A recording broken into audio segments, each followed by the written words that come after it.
Halo teman-teman semua, perkenalkan saya Stefani Teresa Fania Tapubulun dengan NIM 4223111004 dari Kampus Universitas Negeri Medan.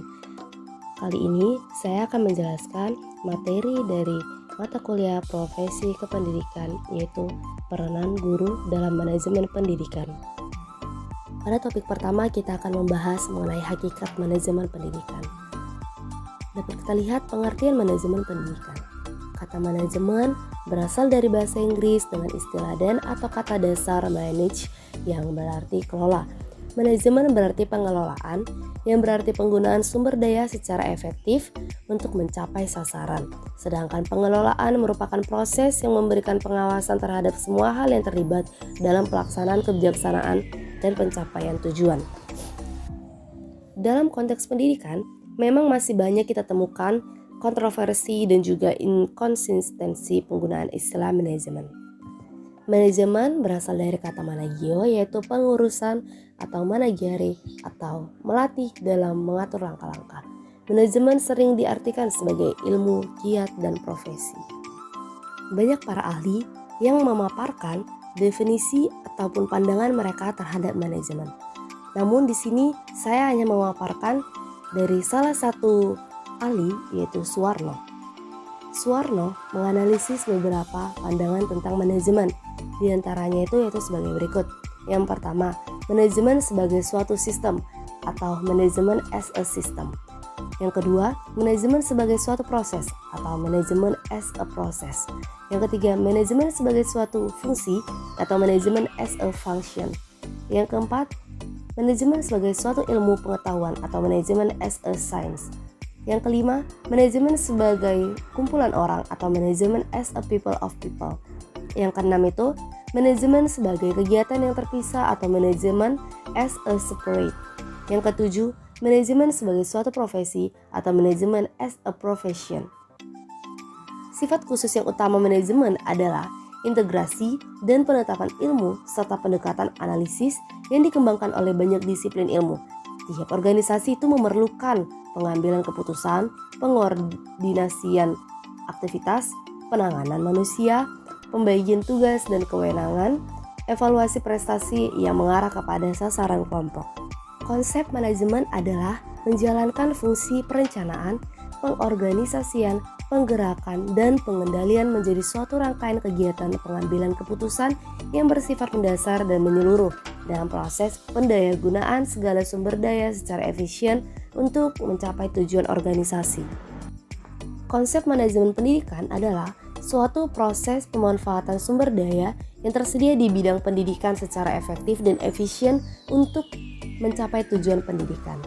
Konsep lain yang tidak dapat dipisahkan dari istilah manajemen adalah administrasi dan juga kepemimpinan. Manajemen sering dianggap sebagai penentu pelaksana proses dan pencapaian tujuan organisasi. Sementara administrasi dan kepemimpinan hanya sekedar kegiatan tata laksana perkantoran yang menyangkut aktivitas pengumpulan data melalui pencatatan semua hal yang berkaitan dengan aktivitas organisasi. Yang kedua yaitu fungsi manajemen pendidikan.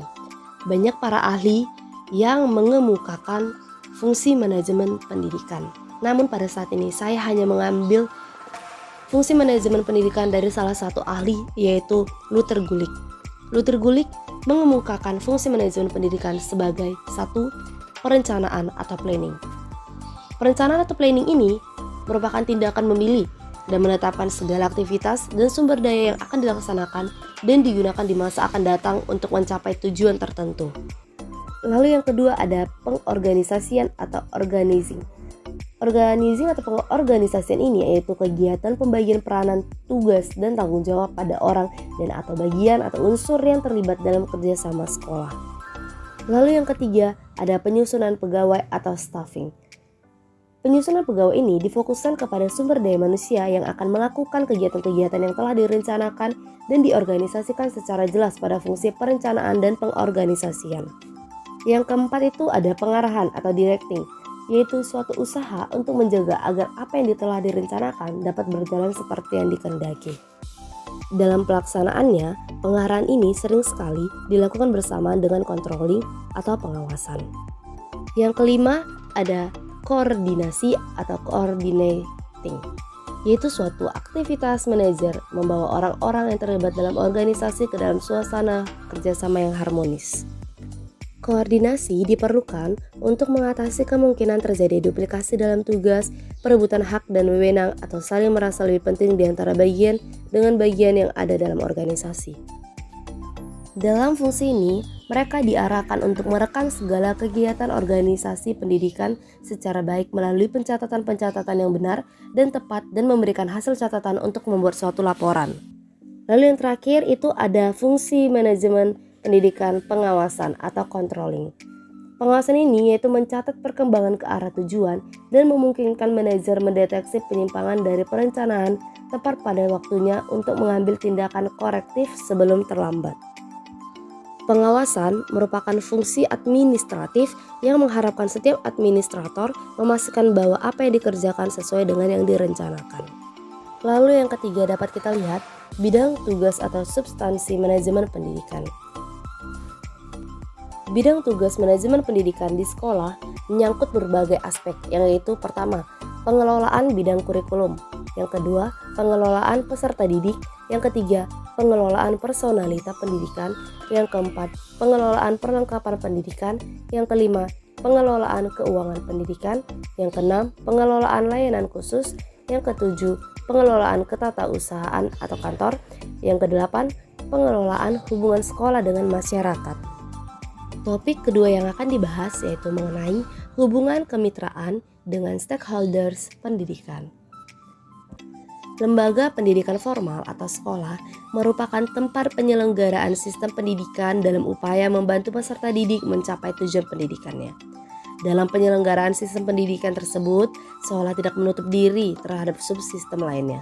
Sekolah adalah bagian masyarakat yang datang dari, oleh, dan untuk masyarakat atau stakeholders. Oleh karena sekolah harus mampu menjadi mitra yang harmonis dengan stakeholders. Di sini dapat kita lihat mengenai stakeholders pendidikan. Stakeholders pendidikan dapat diartikan sebagai orang yang menjadi pemegang dan sekaligus pemberi support terhadap pendidikan atau lembaga pendidikan.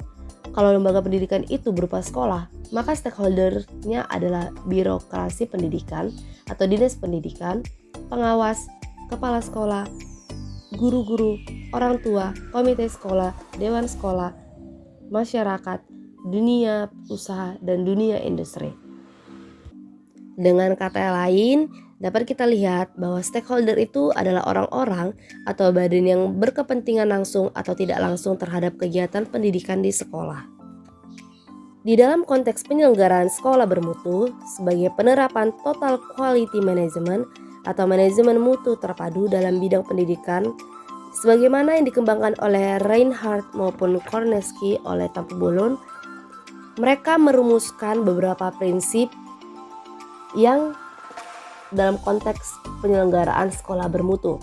Yang pertama itu ada bahwa sekolah pada dasarnya adalah suatu industri, yaitu industri jasa.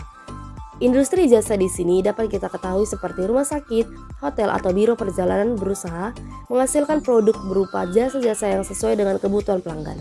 Lalu yang kedua itu ada prinsip produk dari sekolah adalah jasa kependidikan yang dapat diperinci atas jasa kulikuler, lalu jasa penelitian, jasa ekstrakurikuler, jasa pengembangan kehidupan bermasyarakat, jasa ketatausahaan, jasa layanan khusus. Lalu yang ketiga itu ada mutu pendidikan adalah kesesuaian paduan sifat-sifat produk dengan kebutuhan para pelanggan. Yang keempat itu ada pelanggan pendidikan adalah pihak yang dipengaruhi oleh produk pendidikan dan proses pendidikan yang terjadi dalam produk dan penyajian produk itu. Pelanggan pendidikan dikategorikan atas 3 bagian. Yang pertama, pelanggan primer ialah pihak yang langsung membutuhkan dan dipengaruhi oleh serta langsung berkepentingan pada produk pendidikan dalam arti proses pelayanan atau jasa kependidikan. Yang kedua adalah pelanggan sekunder, yaitu terdiri atas pengelolaan pendidikan seperti kepala sekolah, guru, pegawai tata usaha, tenaga penunjang pendidikan. Ada juga orang tua siswa, masyarakat, pemerintah, organisasi sponsor atau penyelenggara, dan lingkungan. Inilah yang disebut sebagai stakeholder. Lalu yang ketiga itu ada pelanggan tertier, adalah dunia usaha atau dunia industri, lembaga studi lanjutan. Inilah pihak-pihak yang langsung membutuhkan dan berkepentingan pada produk pendidikan. Berdasarkan posisi dalam lembaga pendidikan, pelanggan tersebut terdiri dari dua bagian, yaitu pelanggan internal dan pelanggan eksternal. Pelanggan internal itu pengelola pendidikan seperti pimpinan, guru, pegawai, tata usaha, dan tenaga penunjang. Mereka lah yang langsung melayani. Kalau pelanggan eksternal yaitu peserta didik, orang tua, masyarakat, pemerintah, organisasi sponsor atau penyelenggara, dunia usaha dan dunia industri, lembaga studi lanjutan, dan juga lingkungan. Lalu yang terakhir yaitu pendidikan sebagai jasa pada dasarnya adalah proses-proses yang bersifat sirkular. Lalu dapat kita lihat hubungan sekolah dan masyarakat. Hubungan sekolah dengan masyarakat termasuk instansi pemerintah maupun swasta adalah suatu proses komunikasi dengan masyarakat dengan maksud dapat meningkatkan pengertian warga masyarakat tentang kebutuhan dan praktek pendidikan. Apabila sekolah dipandang sebagai suatu organisasi sosial, maka organisasi tersebut mempunyai lingkungan di mana ia memperoleh pengaruh dan membutuhkan hubungan. Dalam pelaksanaan aktivitas pendidikan dan pengajaran di sekolah, setiap personal sekolah, terutama jajaran manajer, harus mampu melibatkan seluruh unsur sistem pendidikan, termasuk elemen masyarakat dalam proses perencanaan dan pengendalian program-program pemberhasilan kegiatan pembelajaran di sekolah. Sekian dulu pemaparan saya mengenai materi peranan guru dalam manajemen pendidikan. Apabila teman-teman mempunyai kritik, saran, dan juga pertanyaan, saya persilakan di kolom komentar. Jangan lupa like dan subscribe ya teman-teman. Sekian, terima kasih.